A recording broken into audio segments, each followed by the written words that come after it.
Hello નમસ્કાર વિદ્યાર્થી મિત્રો, ગુજરાત એજ્યુકેશન યુટ્યુબ ચેનલ પર આપ સર્વનું હાર્દિક સ્વાગત છે। મિત્રો, આજના વિડીયોની અંદર આપણે વાત કરીશું ધોરણ 6 વિષય સામાજિક વિજ્ઞાન અને તેમાંય નવનીત ગાલા ભૂગોળ પોથી આધારિત પાઠ પહેલો, જેનું નામ છે પૃથ્વી પર સ્થાનોની સ્થિતિ, એનું સંપૂર્ણ સોલ્યુશન જોવાના છે।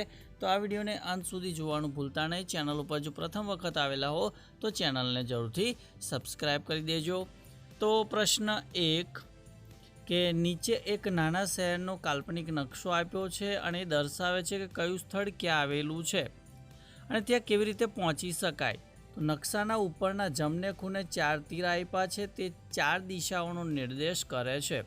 તો નકશાનો અભ્યાસ કરી તેની નીચે આપેલા પ્રશ્નોના ઉત્તર આપણે લખવાના છે। તો અહીંયા જે નકશો છે, સૌપ્રથમ તો નાના શહેરનો કાલ્પનિક નકશો આપેલો છે, એ નકશો આપણે ધ્યાનથી જોવાનો છે ને ત્યારબાદ પ્રશ્નોના ઉત્તર આપવાના છે। અહીંયા જે તમે જોઈ શકો છો, એપાર્ટમેન્ટ છે, અહીંયા રેલવે સ્ટેશન છે, અહીંયા શાળા છે, હોસ્પિટલ, નગર પંચાયત છે, બજાર છે, સંગ્રહાલય છે અને અહીંયા બાગ છે, જાહેર ઉદ્યાન છે। તો દિશા આધારિત આપણે પ્રશ્નોના ઉત્તર જોઈશું। એમાં પહેલો પ્રશ્ન છે કે તમારે બેંકથી બજારમાં જવું છે તો તમે કયો માર્ગ પસંદ કરશો। આપણે બેંકથી ક્યાં જવાનું છે? તો કે ભાઈ બજાર જવાનું છે। તો વિદ્યાર્થી મિત્રો, અહીંયા તમે જોઈ શકો છો, આ બેંક છે અને અહીંયાથી આપણે આ માર્કેટ એટલે કે ભાઈ બજાર જવાનું છે। તો આપણે કયો રસ્તો પસંદ કરવાનો છે? તો અહીંયા તમે જોઈ શકો છો કે બેંકથી બજાર જવા માટે સંગ્રહાલયની બાજુમાંથી પસાર થતો માર્ગ આપણે પસંદ કરવાનો છે। બીજો પ્રશ્ન છે કે હોસ્પિટલ અને સંગ્રહાલયને ચિહ્નિત કરવાનો। તો અહીંયા આપણે હોસ્પિટલ બતાવવાની છે અને અહીંયા આપણે સંગ્રહાલય બતાવવાનું છે। તો આ રીતે આપણે જવાબ લખવાનો છે। ત્યારબાદ પ્રશ્ન 3 છે કે શાળા, નગર પંચાયત કે જાહેર ઉદ્યાનમાંથી રેલવે સ્ટેશનથી કયું સ્થળ સૌથી દૂર આવેલું છે? તો અહીંયા જાહેર ઉદ્યાન એટલે કે જાહેર બગીચો છે, સૌથી દૂર આવેલો છે। ચોથું છે કે હોસ્પિટલ, બજાર કે સંગ્રહાલયમાંથી રેલવે સ્ટેશનથી કયું સ્થળ નજીક આવેલું છે? તો એની અંદર જવાબ આવશે હોસ્પિટલ, સૌથી નજીક આવેલી છે। પાંચમો પ્રશ્ન છે કે નકશામાં સૌથી ઉત્તરે શું આવેલું છે? તો નકશામાં સૌથી ઉત્તરે એપાર્ટમેન્ટ આવેલ છે। છઠ્ઠું છે કે નકશામાં સૌથી દક્ષિણે શું આવેલું છે? તો નકશામાં સૌથી દક્ષિણે બજાર આવેલું છે। અને નકશામાં સૌથી પશ્ચિમે કયા 2 સ્થળ આવેલા છે? તો પશ્ચિમની અંદર શાળા અને રેલવે સ્ટેશન જેવા સ્થળો આવેલા છે। ત્યારબાદ પ્રશ્ન 2 છે કે નીચે ગામનો કાલ્પનિક નકશો આપ્યો છે, તેમાં નીચેની બાબતો કઈ દિશામાં દર્શાવેલી છે લખવાની છે। તો પહેલાં તો અહીંયા ગામનો જે નકશો છે, એ ગામના નકશાનું તમારે ધ્યાનથી અવલોકન કરવાનું છે। પછી એ આધારિત ભાઈ પ્રશ્નોના ઉત્તર આપણે જોઈશું। તો અહીંયા બાબત આપેલી છે અને એ વસ્તુ કઈ દિશામાં છે એ અહીંયા દર્શાવવાનું છે। તો આરોગ્ય કેન્દ્ર તો ભાઈ ઉત્તર દિશાની અંદર આવેલું છે। ગામની બહારનું મંદિર તો પૂર્વ દિશામાં આવેલું છે। તળાવ તો પશ્ચિમ દિશામાં આવેલું છે। પોસ્ટ ઓફિસ તો પૂર્વ દિશામાં આવેલ છે। મોટું વૃક્ષ એ પણ પૂર્વ દિશામાં આવેલું છે। ગામનો બગીચો એ પણ પૂર્વ દિશામાં આવેલો છે। કૂવો તો પશ્ચિમ દિશામાં, પાણીની ટાંકી ઉત્તર દિશામાં, શાળા પશ્ચિમ દિશામાં અને દરવાજો દક્ષિણ દિશાની અંદર આવેલો છે। ત્યારબાદ અહીંયા એક આકૃતિ આપેલી છે કે નીચેની આકૃતિમાં 4 તીરો એ 4 દિશા સૂચવે છે। ટોચ ઉપર ઉત્તર દિશા અને ઘડિયાળના કાંટાની દિશામાં ફરતી પૂર્વ, દક્ષિણ અને પશ્ચિમ એમ 4 મુખ્ય દિશાઓ અથવા મુખ્ય બિંદુઓ દર્શાવેલ છે। તદુપરાંત અહીંયા આપણે પહેલાં તો 4 મુખ્ય દિશાઓ જોઈ લઈએ। તો આ છે ઉત્તર, આ છે પૂર્વ, આ છે દક્ષિણ અને આ છે પશ્ચિમ, આ મુખ્ય દિશાઓ છે। ત્યારબાદ આકૃતિની અંદર આપણને 4 મધ્યવર્તી દિશાઓ પણ બતાવેલી છે। જેમ કે ઉત્તર પૂર્વની વાત કરેલી છે તો ઉત્તર અને પૂર્વ વચ્ચે કઈ દિશા આવેલી છે? તો ભાઈ ઉત્તર પૂર્વ એ ઈશાન દિશા આવેલી છે. ત્યારબાદ દક્ષિણ પૂર્વની વાત કરીએ તો દક્ષિણ અને પૂર્વ વચ્ચે અગ્નિ દિશા આવેલી છે. દક્ષિણ અને પશ્ચિમ વચ્ચે નૈઋત્ય દિશા અને પશ્ચિમ અને ઉત્તર વચ્ચે વાયવ્ય દિશા આવેલી છે. આ જ પ્રમાણેની આકૃતિ છે એ આપણે નીચે આપેલા બોક્સની અંદર દોરવાની છે. તો તમારે પેન્સિલ વડે દોરી દેવાની છે અને દિશા નિર્દેશ કરી દેવાનો રહેશે. ત્યારબાદ પ્રશ્ન 5મો છે કે શાળાના રમતના મેદાનનો એક સાદો નકશો બનાવવાનો છે. ધારો કે 100 મીટર લાંબો અને 80 મીટર પહોળો લંબચોરસ વિસ્તાર છે. તો તેને માપપટ્ટીની મદદથી 1 સેન્ટીમીટર બરાબર 10 મીટરના સ્કેલ પર ચોક્કસ દોરવાનું છે. હવે આ લંબચોરસ મેદાનના કર્ણને માપો. તમારા દ્વારા લીધેલું માપ કેટલા સેન્ટીમીટર છે? સ્કેલની મદદથી રમતના મેદાનના કર્ણની વાસ્તવિક લંબાઈની મીટરમાં ગણતરી કરવાની છે. તો અહીંયા તમારે તમારી શાળાનું મેદાન દોરી દેવાનું છે. ત્યારબાદ વિદ્યાર્થી મિત્રો નીચેના કોષ્ટકમાં આપેલી રૂઢ સંજ્ઞાઓનું ધ્યાનપૂર્વક અવલોકન કરવાનું છે અને સમજવાનું છે. તો અહીંયા તમે જોઈ શકતા હશો કે અહીંયા બાબત આપેલી છે અને એના માટે કઈ રૂઢ સંજ્ઞાઓ છે એ તમારે જોવાનું છે. જેમ કે બ્રોડગેજ રેલમાર્ગ માટે આ સંજ્ઞા, મીટર ગેજ રેલમાર્ગ માટે આ પ્રમાણેની સંજ્ઞા છે. રેલવે સ્ટેશન માટે, પાકા રસ્તા માટે. તો અહીંયા જેટલી પણ સંજ્ઞા આપેલી છે એ સંજ્ઞાનો આપણે અભ્યાસ કરવાનો છે, કારણ કે આગળ આ પ્રમાણેની આપણે સંજ્ઞા દોરવાની થશે. તો આનો આપણે ધ્યાનથી અભ્યાસ કરવાનો છે. ત્યારબાદ 7મો પ્રશ્ન છે કે ભાઈ પ્રશ્ન નંબર 6માં કેટલીક રૂઢ સંજ્ઞાઓ આપેલી છે તેને આપણે ધ્યાનપૂર્વક સમજીને નીચે આપેલા કોષ્ટકમાં કેટલીક બાબતોની રૂઢ સંજ્ઞાઓ દોરવાની છે. જેમ કે મીટર ગેજ રેલમાર્ગ, તો એની રૂઢ સંજ્ઞા. રેલવે સ્ટેશન, તો આ પ્રમાણે રૂઢ સંજ્ઞા. પાકો માર્ગ, તો આ પ્રમાણે. કાચો માર્ગ, તો આ પ્રમાણે રૂઢ સંજ્ઞા. આંતર જિલ્લા સીમા, તો આ પ્રમાણે. ચર્ચ, તો આ પ્રમાણે આપણે એની સંજ્ઞા દોરવાની છે. ત્યારબાદ આંતરરાષ્ટ્રીય સીમાની વાત કરીએ તો આ પ્રમાણે. નદી, તો આ પ્રમાણે. કૂવો આ પ્રમાણે. તળાવ આ પ્રમાણે. નહેર આ પ્રમાણે. મંદિર, તો મંદિર મસ્જિદ છે. પોસ્ટ ઓફિસમાં પીઓ, પોલીસ સ્ટેશનમાં પીએસ, વસાહતોમાં આ પ્રમાણે. કબ્રસ્તાનમાં આ પ્રમાણે આપણે એના જે રૂઢ સંજ્ઞા છે આપણે બનાવવાની છે. પુલ માટે છે, મંદિર માટે છે, વૃક્ષ માટે છે ને ઘાસ માટે છે.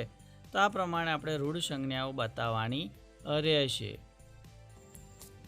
ત્યારબાદ પ્રશ્ન 8 છે કે નીચે ભારતનો રેખાંકિત નકશો આપ્યો. આ નકશામાં 8 ઉત્તર અક્ષાંશ, 23 ઉત્તર અક્ષાંશ જે કર્કવૃત્ત છે, 37 ઉત્તર અક્ષાંશ, 68 પૂર્વ રેખાંશ, 75.8 પૂર્વ રેખાંશ, 82 પૂર્વ રેખાંશ જે ભારતની પ્રમાણ સમય રેખા સ્ટાન્ડર્ડ ટાઈમ લાઈન અને 99 પૂર્વ રેખાંશ દર્શાવ્યા છે. આ ઉપરાંત દિલ્હી, ઉજ્જૈન, મુંબઈ, બેંગલુરુ, કન્યાકુમારી, પ્રયાગરાજ, કોલકાતા વગેરે શહેરો દર્શાવ્યા છે. તો આ નકશાનો આપણે ધ્યાનપૂર્વક અભ્યાસ કરવાનો છે. તો તમે અહીંયા નકશો જોઈ શકો છો. આ જ નકશાનો આપણે ઉપયોગ કરી અને આગળનો જે નકશો આવે છે નકશો આપણે પૂરવાનો છે. એટલે આ નકશા મુજબ જ આપણે આગળનો જે નકશો છે એ પૂરવાનો છે, જેની અંદર આપણને ક્રમ 1 અને ક્રમ 2ની અંદર જે વિગતો આપેલી છે એ વિગતો આપણે અહીંયા ગોતવાની છે અને લખવાની છે. અગાઉ આપણે જે નકશો જોયો એ જ પ્રમાણે આની અંદર કામ કરવાનું રહેશે. ત્યારબાદ પ્રશ્ન 10ની અંદર કે ગ્રીનિચ રેખા પૃથ્વીને પશ્ચિમ ગોળાર્ધ અને પૂર્વ ગોળાર્ધમાં વહેંચે છે અને વિષુવવૃત્ત પૃથ્વીને ઉત્તર ગોળાર્ધ અને દક્ષિણ ગોળાર્ધમાં વહેંચે છે. તો આ નકશો જોઈ લેવાનો. ત્યારબાદ એ આધારિત આપણે બીજો એક નકશો બનાવીશું. અહીંયા તમે જોઈ શકો છો. બરાબર, જેની અંદર આપણે ગ્રીનિચ રેખા, આંતરરાષ્ટ્રીય દિનાંતર રેખા, પૂર્વ ગોળાર્ધ ને પશ્ચિમ ગોળાર્ધ દર્શાવેલો છે. આ બાજુ વિષુવવૃત્ત, ઉત્તર ગોળાર્ધ ને દક્ષિણ ગોળાર્ધ અહીંયા દર્શાવેલો જોવા મળે છે. ત્યારબાદ અહીંયા આગળનો જે ભારત પ્રાચીન અને આધુનિક શહેરોની વાત કરેલી છે, તો એ પણ તમે અહીંયા જોઈ શકો છો. કઈ રીતે ક્યાં ક્યાં પ્રાચીન શહેરો અને આધુનિક શહેરો આપેલા છે.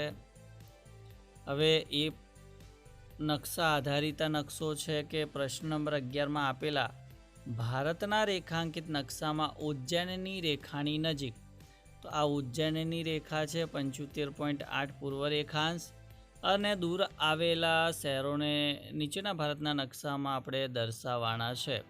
તો 75.8 પૂર્વ રેખાંશ જે ઉજ્જૈન છે એની આજુબાજુના કેટલાક શહેરો છે, નગરો છે, અહીંયા તમે જોઈ શકો છો. નજીક કેટલા છે, દૂર કેટલા છે એ અહીંયા લખેલા છે, એ પ્રમાણે તમારે લખી દેવાનું છે.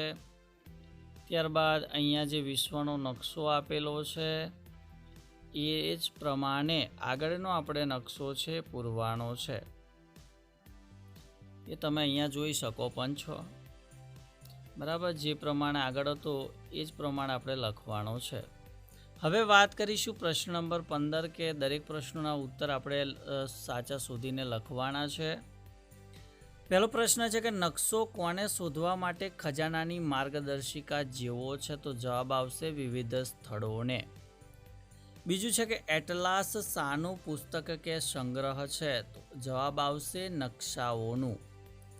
ત્રીજો પ્રશ્ન છે કે કોઈ પણ નકશામાં કેટલા મુખ્ય ઘટકો હોય છે, તો જવાબ આવશે 3 ઘટકો. ચોથું છે કે નાના શહેરના નકશાની ઉપર જમણી બાજુએ આવેલા 4 તીર શું દર્શાવે છે, તો જવાબ આવશે 4 દિશાઓ દર્શાવે છે. પાંચમું છે કે મોટાભાગના નકશાઓમાં એન અક્ષરથી ચિહ્નિત તીર હોય છે, તે કઈ દિશાનો નિર્દેશ કરે છે, તો ભાઈ એન એ ઉત્તર દિશાનો નિર્દેશ કરે છે. છઠ્ઠો પ્રશ્ન છે કે ઉત્તર પૂર્વ દિશાને કઈ દિશા કહે છે, તો એ આવશે ઈશાન દિશા.